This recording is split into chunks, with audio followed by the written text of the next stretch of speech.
বৌমা, হ্যাঁ মা বলুন। আমি কাল মেয়ের বাড়ি যাব। তা তো ভালো কথা। তা আপনি কি একা যাবে? না না, ফেসকি নিতে আসবে। ও কালকে ফেসকির পছন্দের মতো সব খাবার কিন্তু রান্না করবে। কিন্তু মা, কি কিন্তু? না মানে কি কি রান্না করবো আর কি সেটাই। কেন, তুমি জানো না? খাসির মাংস, ইলিশ মাছ, প্যারাডাইস, চিকেন কষা। আর বলবে বাবুকে বাজার থেকে আসার সময় মনে করে পাখির দোকান থেকে বড় বড় লট চমচম নিয়ে আসতে। মা বলছি কি, এখন তো মাসের শেষ, আপনার ছেলের কাছে এত টাকা নেই, মানে হাতটা একটু টান টান। তাও আমি আপনার ছেলেকে বলে চেষ্টা করবো। আমি এসব কিছু শুনতে চাই না। তোমার বাপের বাড়ি থেকে যখন লোক আসে তখন তো 14 রকমের আইটেম করে খাওয়াতে পারো, আর তোমার ননদের বেলায় হয় না?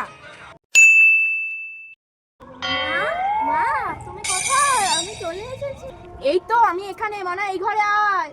মা এই দেখো, তোমার জন্য আমি 50 মিহিদানা এনেছি, বাড়িতে তো কেউ খায় না। তা মনে তুই ভালোই করেছিস। দে দেখি একটু খেয়ে দেখি।